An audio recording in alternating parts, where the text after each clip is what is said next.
Olá, sejam bem-vindos a mais um episódio. Meu Deus, esqueci, cara. Episódio 51. Olá, sejam bem-vindos ao... Meu Deus, o que a gente tá fazendo, Alex? A gente tá fazendo podcast, episódio 51. Olá, sejam bem-vindos a mais um Papo Podcast, seu podcast favorito de geotecnologias. Eu sou o Jonas, esse é o episódio 51. E pra participar... 51, cara, por isso você começou enrolado aí, hein? Nossa, eu tô perdidaço no tempo. A gente lançou o episódio hoje, né? A gente tá gravando numa quinta-feira, dia 21, e a gente lançou o episódio 50. E eu tava conversando com o Alex, falei assim, cara, a gente tá no episódio 50, olha que loucura. Meu, é um projeto que começou lá atrás e a gente já tá cinquentenário. E Alex, tudo bem? Tudo certo, cara. Falar hoje sobre os perrengues do georreferenciamento e como separar brigas, digamos assim. E na verdade, não só referenciamento, sucessão patrimonial, porque tem muita gente com muita terra aí e eventualmente a gente vai ter que precisar passar pra frente. E para isso, a gente chamou uma fera do assunto que já veio aqui no podcast, já é muito conhecido. Ele, inclusive, é a única pessoa em que nós temos 2 podcasts separados, porque ele entende tanto do assunto que a gente teve que dividir o episódio em 2. Então, pra você ver o tanto de conhecimento que ele tem, Rafael Tamamari. E aí, Rafael, tudo bem? Fala, Jonas. E aí, Alex? Tudo bem com vocês? Bem, tudo certo. Preparado para falar sobre sucessão patrimonial? Opa, vamos lá. É um assunto que está aí no nosso dia a dia, então vamos desenvolver um pouquinho isso aí. Obrigado aí pela oportunidade aí de bater esse papo aí mais uma vez. Imagina, Rafa, você é um presente para nós, um cara que entende demais dessa área de topografia, um engenheiro cartógrafo que é uma referência na área. Antes da gente começar o nosso papo, a gente tem que falar do nosso patrocinador, é claro, a Kiron Digital. Ela desenvolve algoritmos para mitigar ameaças florestais como incêndios, pragas, doenças, além de soluções para o aumento da produtividade florestal, como monitoramento de colheitas, por exemplo. A Kiron desenvolve algoritmos que utilizam os dados de satélite para dar aos gestores mais informações para a tomada de decisão lá no campo. Alex, o que isso significa? Significa que a equipe da Kiron Digital cria soluções que vão muito além dos famosos NDVI, FWI e de tantos outros indexadores que a gente já conhece.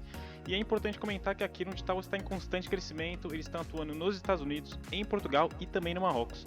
E eles trabalham desde produtores e empresas florestais, ONGs, hidrelétricas, empreiteiras e estão fazendo aí trabalhos até com os governos dos países. É isso mesmo, Alex. Quer conhecer mais sobre a Kiron? Eles têm um site muito legal, é www.kiron.digital, não tem como errar.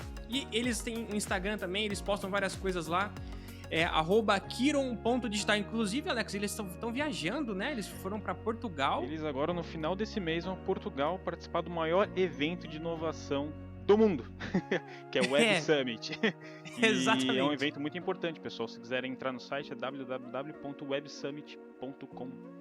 É isso aí. Então antes, né, vai lá, visita eles, dá uma força pra eles e pra gente também. Se você tá assistindo aí no YouTube, curte esse vídeo, compartilha. Se você tá no Spotify aí, compartilha com seus amigos. Dá uma ajuda pra gente, se inscreve no nosso canal no YouTube. E também, né, se você quiser apoiar o nosso canal, se você gosta do nosso conteúdo, apoia a gente no Pix. Manda um Pix pra gente, é umpapogel@gmail.com. Dá sua curtida, curtida, né, Alex? Dá sua curtida, compartilha, você está vendo isso aqui pelo YouTube. E... o que mais? Além de compartilhar, curtir. É isso, né? É isso aí, assistir. A gente precisa muito aprender a fazer isso. Agora nós estamos numa casa nova, praticamente. Nós estamos no YouTube, né? Então nós estamos gravando lá, pessoal. E o Rafael tá acostumado a aparecer nas telinhas, né? Porque ele fez umas entrevistas aí. É verdade.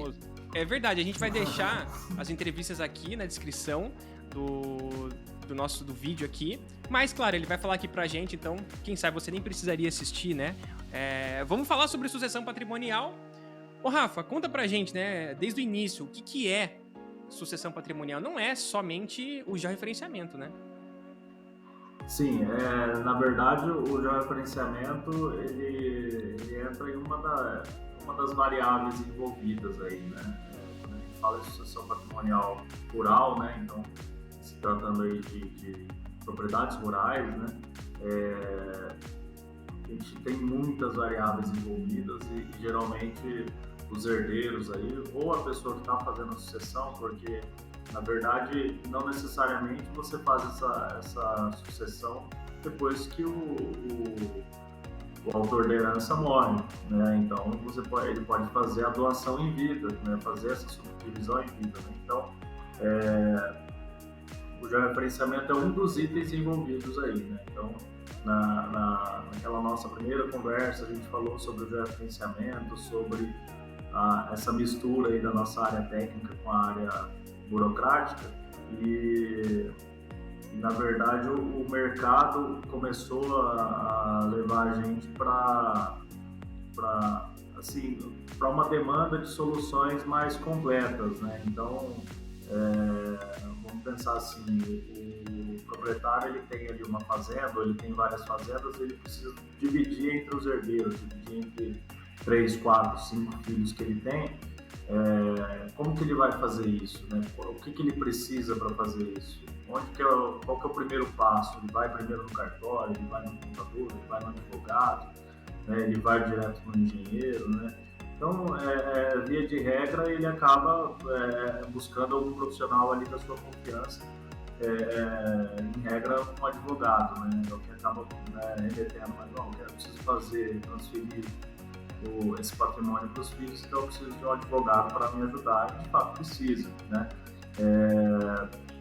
Porém, essa divisão, ela precisa ser objeto de um estudo, porque não é simplesmente, bom, eu tenho lá, vamos colocar, eu tenho lá 500 alqueires de terra, 5 filhos, vou dar 100 alqueires para cada um, ou eu tenho lá 3 fazendas, vou passar as 3 fazendas para o nome dos filhos e está tudo resolvido. Essa é a forma mais simples, a forma como por muito tempo vem sendo feita, mas que lá na frente isso aí pode acarretar problemas, brigas, né, custos para os envolvidos aí, para os herdeiros, né? Então o autor da herança ele faz a doação em vida, doa tudo para os filhos e depois que ele vem a faltar, quando os filhos querem realmente subdividir aquilo, individualizar, para cada um ter o seu quinhão individualizado, e se vem com uma tremenda dor de cabeça, porque não foi algo planejado, algo estudado. Então, hoje se fala muito em planejamento sucessório também. Como que eu vou dividir, qual parte vai ficar com quem, né? De repente, tem um herdeiro que trabalha mais na operação da fazenda, que está ali que ele mesmo vai tocar a operação da parte dele. Então, de repente, para ele é mais interessante ficar com a estrutura. De repente, aquele herdeiro que não tem muito contato com a terra, às vezes tem uma outra profissão, de repente, para ele é mais interessante ter só a terra produtiva, que vai gerar uma renda para ele, né? Então, tem muita variável envolvida. Então. Se o cara está em vida, quem escolhe é o dono do pedaço. Então, esse filho fica com tal coisa, esse fica com tal coisa. É isso, sim, né? Sim, ele que vai determinar como que vai ser, o que vai ficar com quem. Ele depende da concordância dos herdeiros, né, dos filhos. Né, nossa, tem isso então? O cara pode falar assim, eu não quero, eu quero outra coisa. Tem isso também? Tem esse tipo de briga? Pode, porque na verdade ele vai fazer uma escritura de doação, né? E vamos supor, o cara tem 5 filhos. E aí ele tem 5 filhos, ele vai doar uma parte para um, outra parte para outro, todos têm que concordar. Então, se de repente 4 não concordam, tá bom, então eu não vou doar para vocês, vou doar só para esse aqui. Para ele doar só para um, os outros têm que concordar também. Simplesmente doar. Achei que na canetada ele poderia. Eu sou o dono, eu mando aqui, vai ser essa parte pro filho menos querido, digamos assim. Não, todo mundo tem que concordar. Inclusive, tem situações que às vezes o pai quer transferir algo para um dos filhos, né, por algum motivo específico, ele vai transferir para um dos filhos. Os outros filhos têm que assinar concordando com aquela doação. É como se fosse um adiantamento de herança, né? Assim, não é, mas é como se fosse. Então, pode caracterizar isso. Então, os outros filhos estariam sendo prejudicados. Às vezes tem um filho ali que é o predileto, não, já vou doar tudo para ele aqui em vida e os outros ficam com menos. Mas a lei já tem esse mecanismo aí de que precisa da anuência dos outros, senão nada feito. Faz sentido. Pode falar, Jones. Não, eu ia comentar uma série que eu tava assistindo que chama Sucessão. Aí é um velho mega rico. E aí ele, tipo assim, tem uma infinidade de coisas. E aí tem vários filhos que são mega interesseiros lá. E aí tinha um cara que tomava conta de tudo, mas esse cara não, assim, ninguém gostava dele. E aí eu já tô contando um monte de spoiler, mas é uma série legal pra caramba. Que aí depois o cara tem um piripaque, e aí a galera não assinou a parada, entendeu? Que o velho queria. E ninguém concordou, não deu certo, e aí, vira uma zorra total, assim, a empresa do cara. Aí que vem os advogados, não tem jeito, né? Eles que vai dar o primeiro passo aí. Mas é tudo questão realmente de concordância. Todo mundo tem que concordar e tem um documentinho lá e o cara assina e aí vai. Se um não assinar, não fecha o acordo. Não é um negócio democrático, né? Igual a gente tem áreas aqui que vão ser divididas entre 10 herdeiros, né? E aí 9 concordam com uma situação, tem um que não concorda. Esse é o que também que o pai menos gosta, certeza. Mas o pai deixou só PP. Esse é ovelha negra. O cara vai ficar só com o PP lá, não ganha nada. Aí ele trava tudo. Se ele não concorda com... Porque tem gente que é difícil. O cara às vezes brigou com todo mundo, ele não concorda com nada. Pode falar, não, você vai ficar com a melhor parte aqui. Não, ele não concorda com nada. O cara quer briga. Aí o bicho pega, aí tem que ir pra via judicial, não tem muita opção, né? Se um não concorda, trava tudo, né? Não é a maioria vence.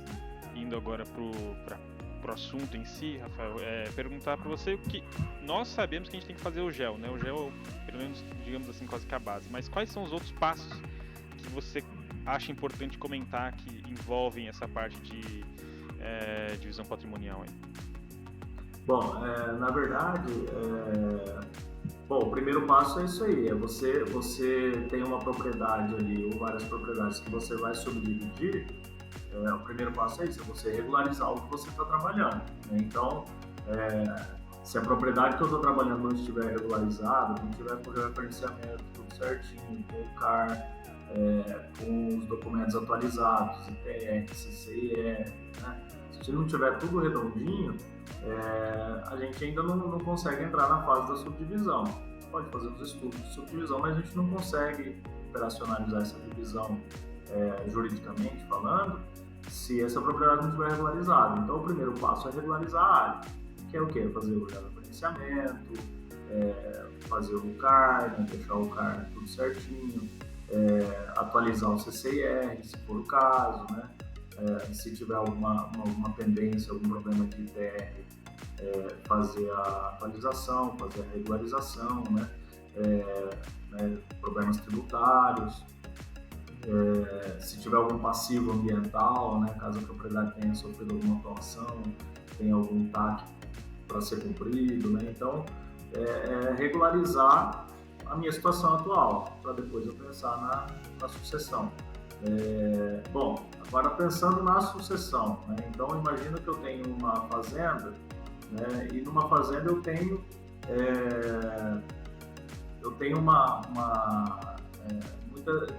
diferentes feições, né? Então eu tenho ali uma área ambiental, eu tenho área de preservação permanente, eu tenho reserva legal, eu tenho a sede com estrutura, com rede de água, energia, eu tenho poço, tenho áreas de pastagem, tenho áreas que são mecanizadas, né, áreas de lavoura, né, e cada uma dessas áreas elas têm um valor diferente, né. Então uma área de lavoura tende a ter um valor maior do que uma área de pastagem, mas se eu tenho uma área de lavoura que ela não tem uma aptidão tão boa para a lavoura, né, uma aptidão média, então ela já vai ter um valor um pouco mais baixo, né. Eu tenho uma área top ali que é a mais produtiva, que a terra tem uma melhor qualidade, essa área vai valer mais. Eu tenho uma área na beira da estrada, com acesso fácil, ela vale mais do que aquela área que está lá no fundo, numa baixada, de repente, né? Eu tenho as áreas ambientais, que são áreas que elas precisam estar presentes, mas elas não geram renda, né? Não geram produção. Então, cada item desse tem um valor. Então, e aí onde entra a cartografia, né, o nosso trabalho apoiando o procedimento de avaliação de imóveis, né? Então, em regra, o que se fazia? Fazia-se um laudo de avaliação da propriedade. Então, fazer um um laudo de avaliação da propriedade como um todo de porteira fechada. Mas se o meu objetivo é subdividir, eu preciso ter o valor das áreas subdivididas, porque imagina se eu tenho uma área que vale 10 milhões e que eu vou dividir entre 5 herdeiros, o mais justo é que cada parte subdividida vale 2 milhões. Se eu vou dividir 10 milhões em 5, cada parte tem que valer 2, né? E não eu tenho uma área de 100 alqueires, vou dividir em 5, cada parte tem que ter 20 alqueires. Não necessariamente tem que ter os 20 alqueires, mas eu preciso ter uma igualdade de valor. Então, nesse laudo de avaliação, a gente faz um mapeamento de valores dentro da propriedade. Como se fosse uma planta genérica de valores que se faz no município, a gente faz uma dessa dentro da propriedade, né? Então, eu tenho quanto que vale as áreas ambientais, quanto vale as áreas de pastagem, quanto que vale as áreas de lavoura, quanto que vale a infraestrutura. Então, a gente faz o inventário da infraestrutura e faz uma avaliação das benfeitorias, né? Quanto que, eu tenho um poço furado, poço com outorga, sem outorga, caixa d'água, né? Então eu avalio item a item daquela propriedade, né? Eu crio uma tabela ali, né? Então eu desmembro ela inteirinha em vários pedacinhos, crio uma tabela de valores, então eu tenho um mapeamento dos valores, né? A partir daí, a gente já não está mais falando em área, a gente está falando em dividir número. A partir daí fica fácil, dividir número, né? Então... Mas nesse caso, assim, não é igual você está falando, não é uma pizza ali que você pega e recorta e vai ter os tamanhos iguais. Tá aí o desafio no seu trabalho de você primeiro achar os valores e fazer uma divisão que de fato seja coerente. Por que eu pergunto isso? Porque para mim, eu tendo a ver essas divisões meio que por pedaço ali, né? Puramente então, geométrica, né? Você pensou de geométrico, exato. E acho que não é bem assim, né? Na sucessão patrimonial, já que você está dividindo valores, né? Exatamente. Numa situação dessa, né, o tamanho da área ele é uma das variáveis, né? Então, de repente, eu tive uma situação aqui, que era uma fazenda de 120 alqueires para dividir em 3 herdeiros, né? E daí eu fiz 2 opções. E tinha a infraestrutura, né? Então a gente avaliou a infraestrutura e avaliou a terra, né? E cada feição dentro da terra. Então eu tinha, e nessa área tinha soja, pastagem e áreas de reserva, né? Para você ter uma ideia, assim, a avaliação de um alqueire de soja, aqui nesse caso específico, era aqui na região de Londrina, o alqueire de soja tinha um valor, e se for área de pastagem, vale metade. Entendeu? Então, assim, é uma diferença grande de preço entre uma área de soja e uma área de pastagem. Soja que vale muito, a área mecanizável, né? Aí a gente fez 2 simulações. Uma simulação, o proprietário que ficaria com a sede, ele ficaria com a área com o mesmo tamanho. Então, uma área de 120 alqueires, eu teria 3 áreas de 40 alqueires.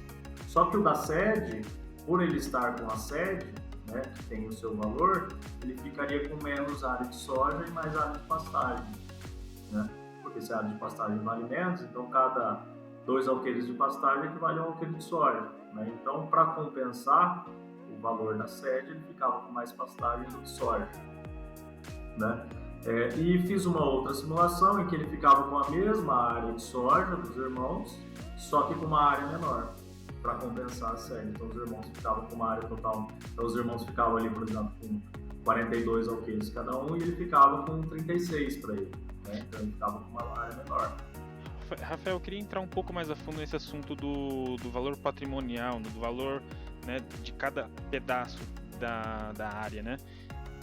Assim, você comentou que tem uma área de soja, mas você não é agrônomo até onde eu sei. Então, como que você consegue fazer essa mensuração dos valores? Você tem uma equipe por trás? Que tipo de profissional você tem que ter junto com você para conseguir fazer a forma mais democrática e com os melhores cenários bem estimados e tudo mais? Sim, na verdade é um trabalho multidisciplinar, né? É um trabalho multidisciplinar que a gente acabou centralizando aqui no nosso escritório para conseguir atender.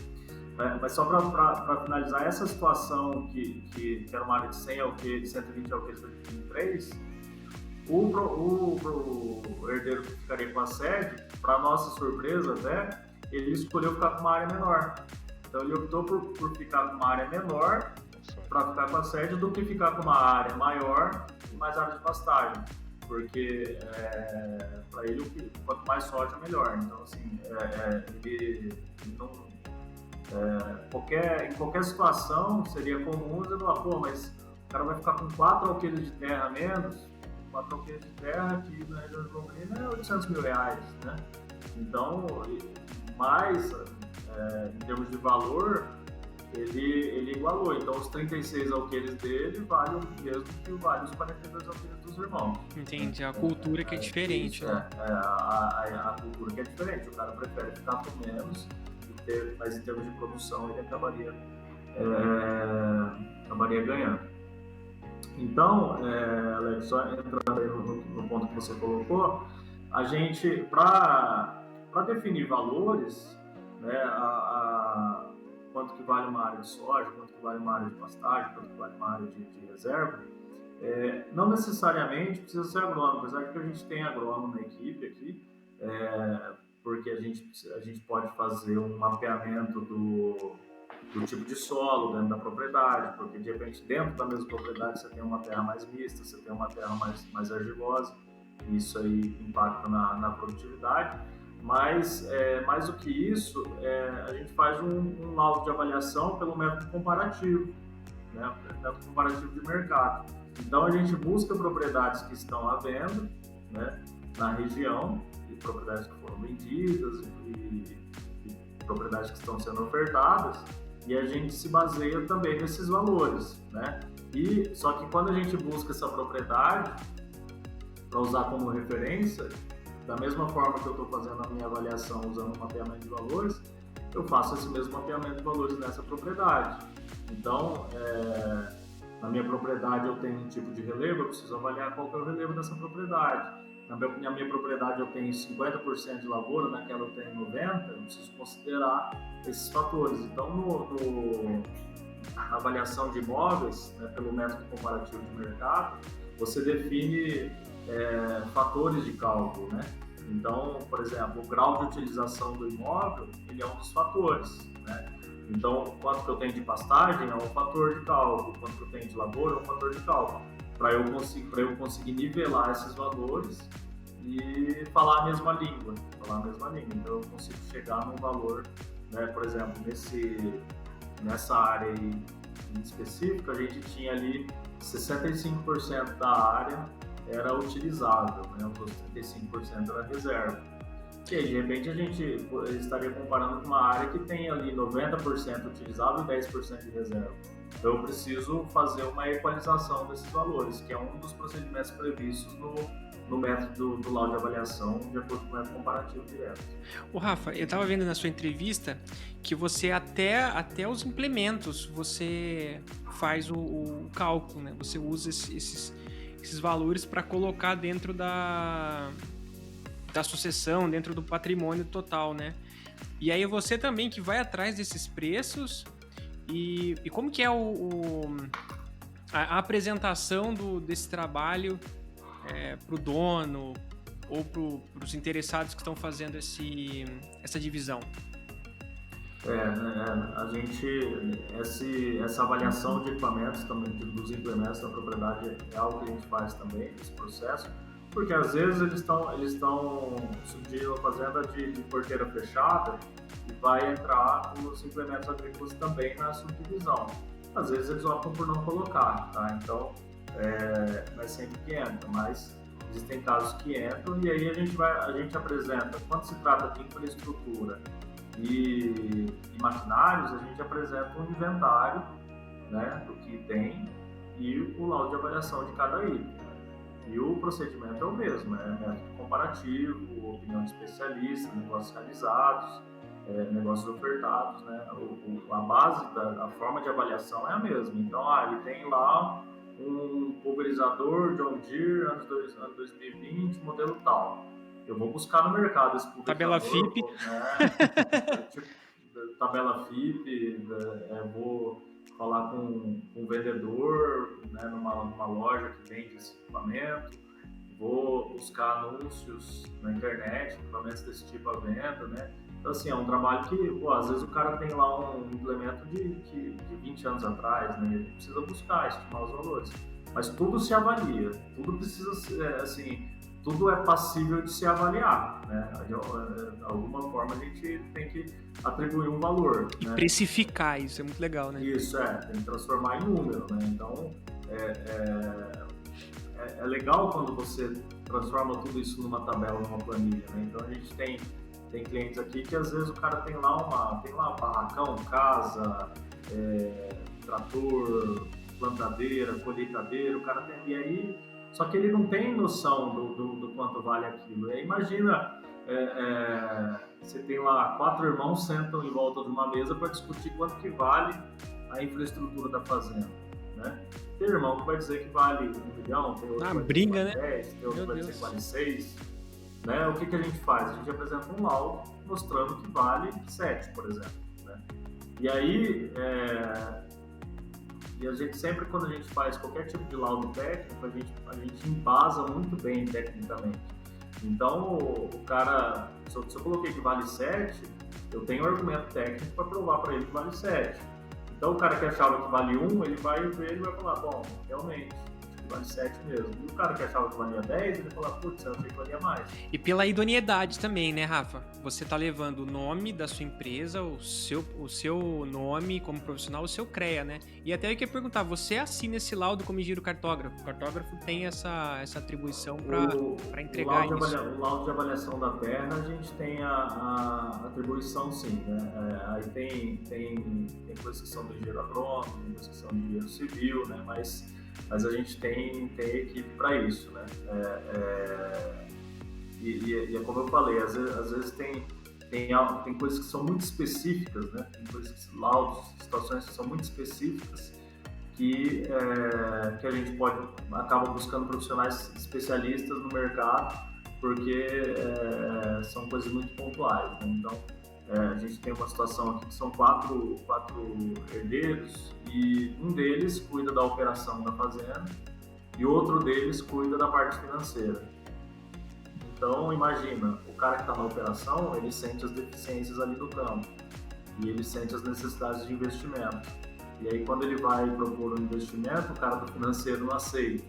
Então, e aí, isso entre irmãos é muito complicado. Porque daí um vai achar que não precisa, o outro vai achar que precisa, e aí fica uma situação muito subjetiva, né? E aí, nessa situação aí, esse cliente pediu um laudo técnico para provar que a fazenda estava ineficiente por conta de falta de investimento, né? E aí você precisa mensurar quanto de investimento que precisa e mostrar quanto tempo esse investimento vai se pagar e mostrar que eles estão perdendo dinheiro por não investir. Então, tem muitas situações que são muito específicas, assim, que é muito pontual, e a gente precisa buscar profissional no mercado para fazer, né? Parceiros do mercado que nos ajudam. É muito interessante isso, porque parece que é meio que um passo um passo bem a mais, né, do que simplesmente fazer um gel, né? Então, meio que Sim. Nós, como profissionais de cartografia, talvez tenhamos que também ter essas expertise, né, de formar uma equipe, conhecer outros assuntos e tal. E envolve muito planejamento. Queria saber de você o que o dono da terra tem que fazer, né, para iniciar esse processo de divisão. Na verdade, o primeiro passo é ele se convencer de que vai ser algo positivo, né? Então, existe uma barreira cultural enorme para se fazer isso, né? Então, raras são as vezes que a família nos procura com o autor de herança ainda em vida. Geralmente, quem nos procura são os herdeiros. E assim, é uma regra, né? Acontece muito brigas entre os irmãos, né? Então, assim, tem muitas situações que a gente acaba tendo que ficar mediando ali, além do trabalho técnico, mediar conflitos ali entre os herdeiros, porque não se entendem, né? E como o Jonas falou, é nessa situação que acaba entrando a confiança, né? Então, nesse nosso trabalho é peça-chave. A gente precisa trabalhar de uma forma muito ética, muito transparente, com todos os envolvidos, para passar segurança, porque senão o cara de repente você apresenta um laudo ali, ele pode achar que você está favorecendo a parte contrária. Tá fechado, você tá fechado com um irmão lá, Então, parceiro seu. Não, vamos fazer isso aqui que vai dar certo. É complicado. E isso não pode acontecer em hipótese nenhuma. A gente não pode dar margem para isso, então tem que ser tudo muito transparente, tudo sempre conversado com todo mundo, tudo certinho para não ter esse tipo de problema. Mas assim, como eu estava dizendo, assim, é muito cultural. A partir do momento que o cara rompeu a barreira cultural e ele está ciente que ele tem que fazer isso, que vai ser positivo, daí ele vai precisar procurar um profissional da confiança dele que vai assessorar nisso, né? A gente pode dar essa assessoria e aí, no momento que eu for precisar de advogado, a gente tem advogado parceiro para apoiar, ou a gente pode trabalhar em conjunto com o advogado dele. Muitas vezes o próprio advogado nos procura, então ele procura o advogado que vai apoiar ele nisso, e aí ele precisando da ajuda técnica, ele vem, o advogado que traz a questão para a gente, às vezes não é muito família, né? Daí, assim, esse caminho por onde começar, geralmente é isso, é um profissional de confiança que vai te direcionar. Agora, essa questão da sucessão patrimonial, fazendo a subdivisão por valores, fazendo o processo completo, porque depois que você faz a subdivisão, olha só, você tinha a propriedade regularizada, então você fez a regularização. Depois que você subdividiu, você precisa regularizar as parcelas subdivididas, né? Então esse processo de subdivisão ele vai passar pelo cartório, vai passar pelo INCRA, você vai precisar subdividir o CAR, você vai precisar subdividir o CCIR, você vai precisar criar inscrições na Receita Federal para essas propriedades, né? Então é um processo que ele não termina no processo ali na subdivisão. Definiu como vão ser as parcelas, você ainda tem um longo caminho de regularização dessas parcelas pela frente. É um processo longo, burocrático, envolve órgão público, cartório, demora, entendeu? Então, agora o primeiro passo é isso, é o cara se conscientizar. E agora, assim, é um trabalho que a gente tem feito bastante de divulgar essas possibilidades, porque muitas vezes os herdeiros nem sabem que dá para fazer, né? Nem tem ideia, às vezes tá acontecendo ali uma subdivisão, e a gente já viu várias situações que a área foi dividida em áreas iguais e um dos herdeiros ficou com todas as benfeitorias, né? Então, assim, ou ficou de repente com uma área melhor da propriedade, o outro ficou com uma área pior. Então, assim,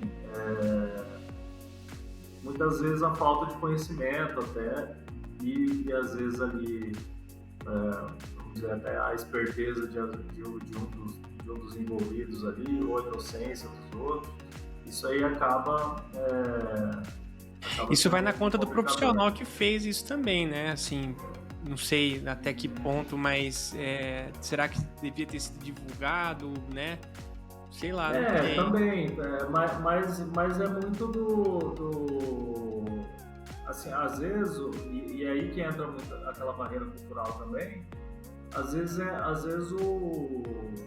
pessoa que está ali fazendo a subdivisão, ele como leigo, ele faz e ele já define como vai ser, ele já chega na solução pronta, e você não consegue nem argumentar, nem dizer para ele, não, tem essa outra opção aqui, podemos fazer dessa forma. Ele chega e pede para você fazer o levantamento e você já sabendo do que pode intervir porque ele já te Não, já chega e fala, a gente tem essa área aqui, a gente vai dividir desse jeito aqui, já tá definido quem vai ficar com qual parte e pronto, né? E aí às vezes vai ter gente que vai sair prejudicado e ele nem sabe. E às vezes tem gente, e às vezes o pessoal abre mão também, fala, não, às vezes tem um irmão ali que às vezes está um pouco menos estruturado na vida, e não, deixa ele ficar com a sede, aí ele mora aí na propriedade, entendeu?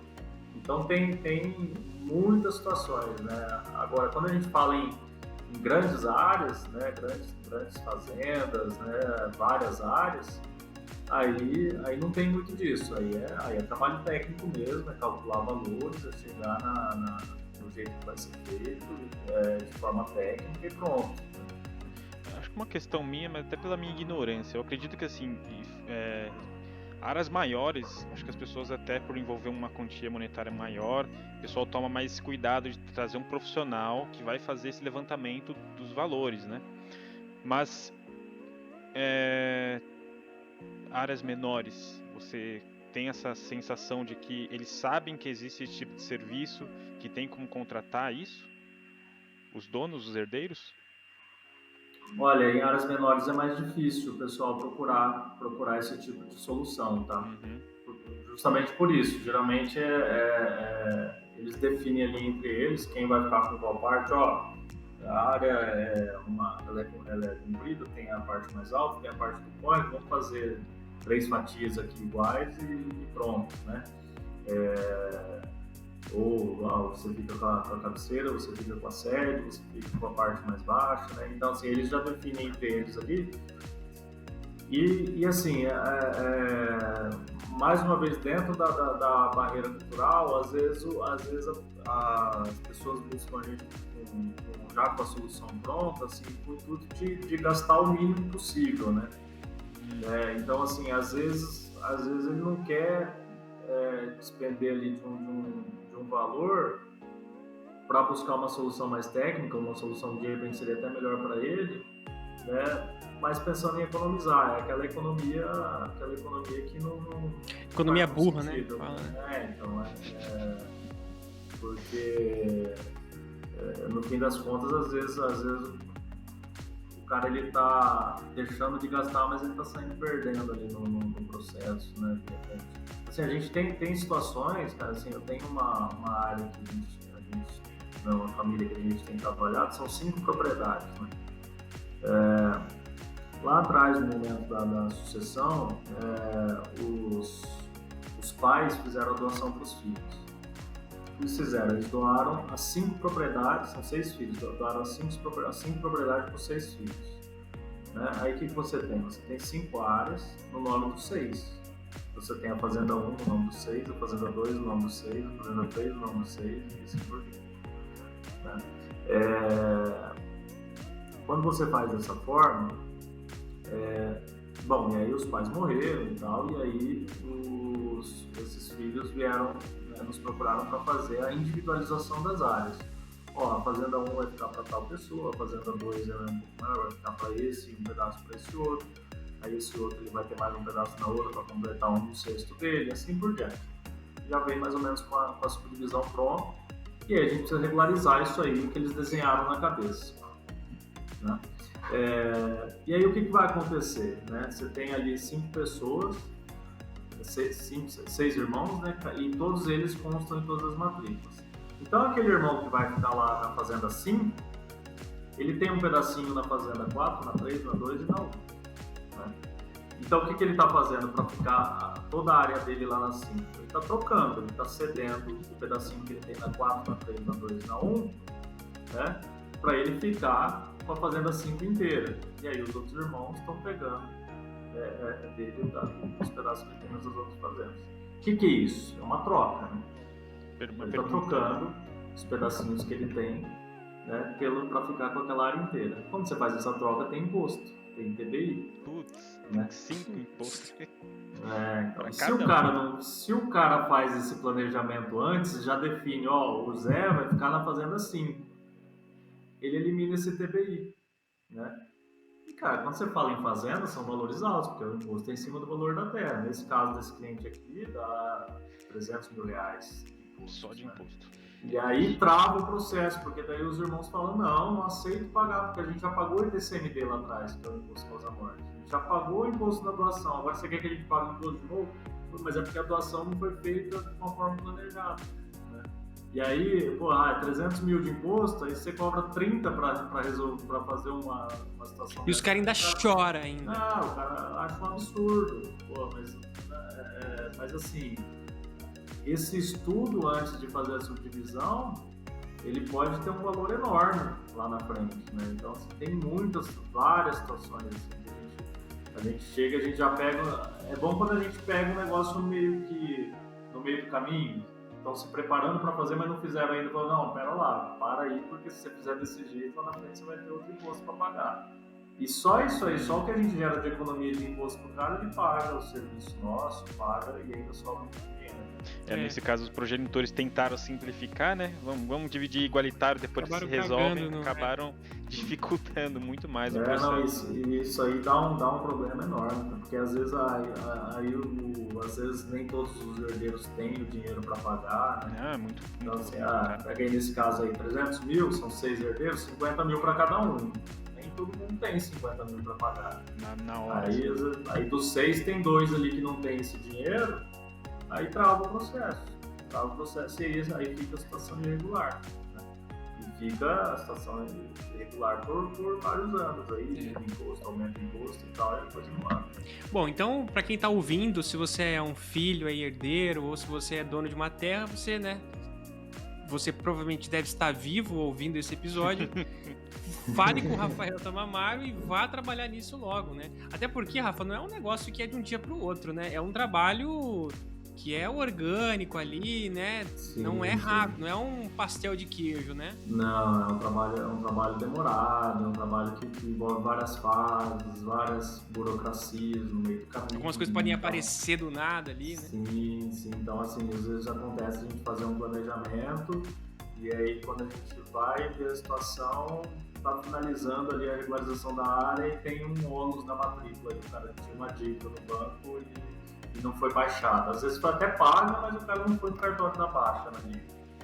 E aí trava. Aí, né, a gente teve um caso agora que o banco, eles tinham pago a dívida, né, era com o Banco do Brasil e o banco não tinha emitido o documento de baixa para eles levarem no cartório da baixa, no ônus da matrícula, e demorou 3 meses. Então, assim, você faz um planejamento para 6 meses de trabalho, o banco demorou 3 meses para te emitir um documento, você de 6 já pulou para 9. Isso aí o banco é 3, aí você precisa ter uma questão ambiental para resolver, mais 3, aí você faz uma solicitação. É por isso que a gente estava falando muito de cidade inteligente, Rafa, e a cidade inteligente vai nesse aspecto aqui que a gente está falando agora, que é a celeridade desses processos, entendeu? Se você tem, né, uma cidade que ela é organizada, que ela tem um sistema, cidades, estados, enfim, tudo isso daqui que demora a acontecer, isso vai mais rápido. A gente conversou sobre governo digital, Rafa, nesse episódio 50, e falou exatamente isso, né? Que tem que ser agilidade, entendeu? Mas, enfim, já fugindo um pouco do nosso assunto mas aqui. Assim, a gente tá com o CIGEF lá, o CIGEF acho que veio de 2013, né?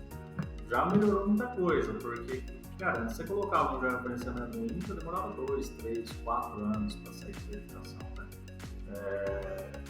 Então, assim, muita gente morreu esperando a certificação sair para regularizar a área. Então, imagina como que era, né? Eu consigo imaginar, porque assim, hoje, a gente pega um trabalho desse, georreferenciamento, regularização, subdivisão, a gente consegue ver o final, né? Você consegue falar, não, isso aqui vai demorar 1 ano, né? Você consegue enxergar o final ali na frente. Agora, antigamente você não conseguia enxergar o final. Imagina, você fazia o georreferenciamento da área, mandava para o INCA e ficava lá. Você esquecia, né? Então você não conseguia. E impresso. Tudo impresso, protocolado lá pessoalmente, na capital do estado. Então, assim, aí você não. Podia demorar 5 anos, podia demorar 6, podia demorar 2. Então, assim, é igual você entrega pra Deus, né? Deixa lá e demora pra entrar. É horrível, porque fica improdutiva, né? Fica uma terra sem produzir nada. E isso tem vários problemas, né, no país. O país já tá precisando de produção. Fica lá uma terra. Assim, em termos de produção, até a coisa continua andando, mas fica andando de uma forma irregular, né? Se o cara precisar de um empréstimo do banco, ele não vai ter. Se precisar de crédito, às vezes o cara tinha uma dívida ali, precisa vender um pedacinho da área aí trava tudo. Esse é um ponto importante para frisar, né? Qualquer coisa que o cara pedir empréstimo de banco precisa disso, né? Desse serviço. Sim. Agora, a gente entrando na reta final do nosso episódio, para quem quer seguir a área, né? Engenheiro cartógrafo aqui, né? É uma área que precisa de muito profissional, tem muita área para ser regularizada aí, para ser, né, de fato passada aí. Conta um pouco pra gente dos equipamentos, né? Da tecnologia envolvida, o que você tá usando aí no momento aí?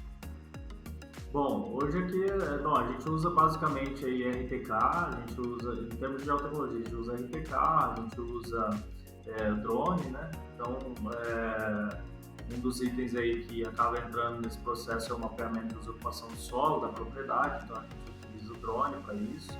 E o RTK, né, para apoio de campo, para fazer o levantamento dos perímetros aí para o georreferenciamento, para fazer as demarcações das divisas, né?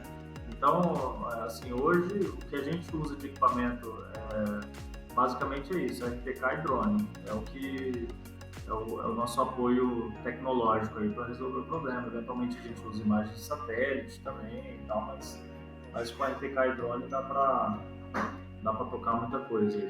Em questão de software, Rafa, o AutoCAD ele supre bem a demanda, né? AutoCAD, mas assim, a gente usa um software, a gente usa o Métrica Topo, né? O Métrica Topo, é verdade. A gente usa ele para montar os processos, né? Porque ele automatiza muitas coisas ali. Então, nossa, inclusive eu queria muito chamar o pessoal lá do Métrica Topo para participar aqui do podcast. É excelente. O seu Elifas. É um software brasileiro e que é muito competente, né? Não, é excelente. Assim, a gente adquiriu o Topo EVN lá em 2010, né? E aí o Topo EVN saiu de linha do Métrica Topo. Tinha aquela chavinha, né? Um pendrivezinho. Mas eu tenho ainda até hoje o Topo EVN, eu ainda uso, que é vitalício, né?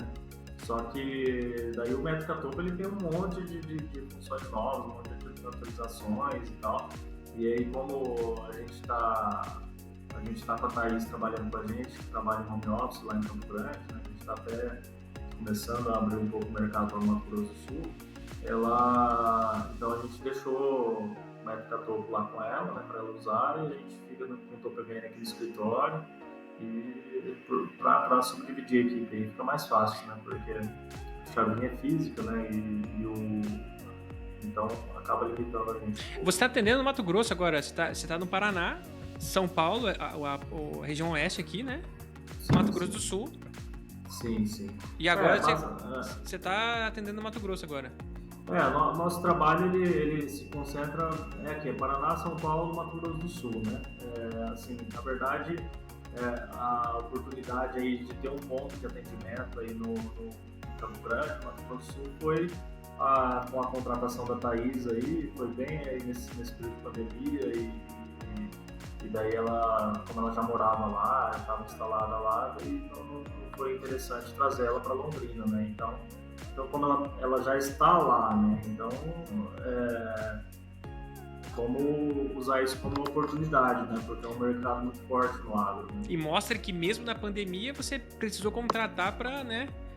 Aumentou o time, né? Mesmo na pandemia, ou seja, é uma área que precisa de profissional, né?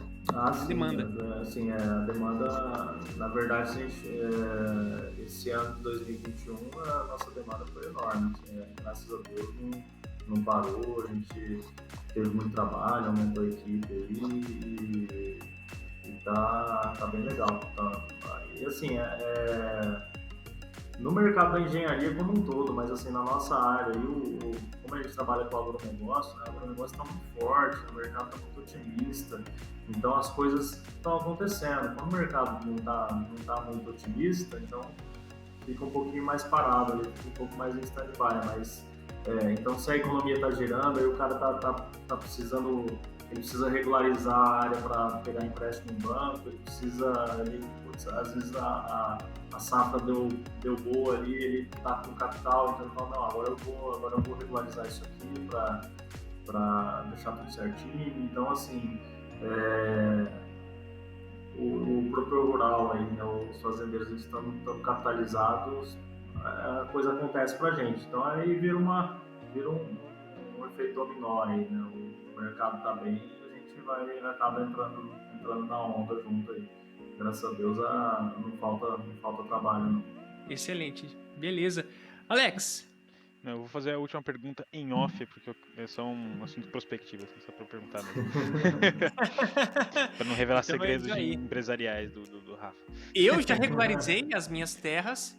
O Alex vai regularizar as terras deles, né, Alex? Só se for no céu, né? Porque aqui nessa terra aqui não. Então, assim, já tá tudo certo. E você, se você tá ouvindo esse episódio, gostou desse tema, se interessou, tá precisando regularizar a área, conhece alguém que tá precisando, né, e tal, os contatos aqui do Rafael e da empresa dele vão estar aqui na descrição, a gente vai divulgar. Ele já é um parceiro nosso aqui, né? Já tá aqui pela terceira vez, né? Porque esse é o terceiro episódio, né? Tem a parte 1, 2 e esse é a terceira participação do Rafa. Rafa, muito obrigado mais uma vez pela sua presença, pela sua participação. É muito bom conversar com você. E é isso aí, cara. Valeu. Valeu, Rafa. Muito mais. Obrigado aí pelo espaço aí mais uma vez e parabéns aí. Tá ficando legal o negócio. Tá cada vez mais profissional aí.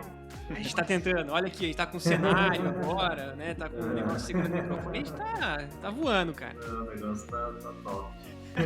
Valeu, pessoal que nos ouviu até aqui, né? Um abraço pra todos vocês. Curte, compartilha esse trem aí, se inscreve no nosso canal. E é isso aí. Semana que vem tem mais podcast pra vocês. Abraço. Valeu, moçada.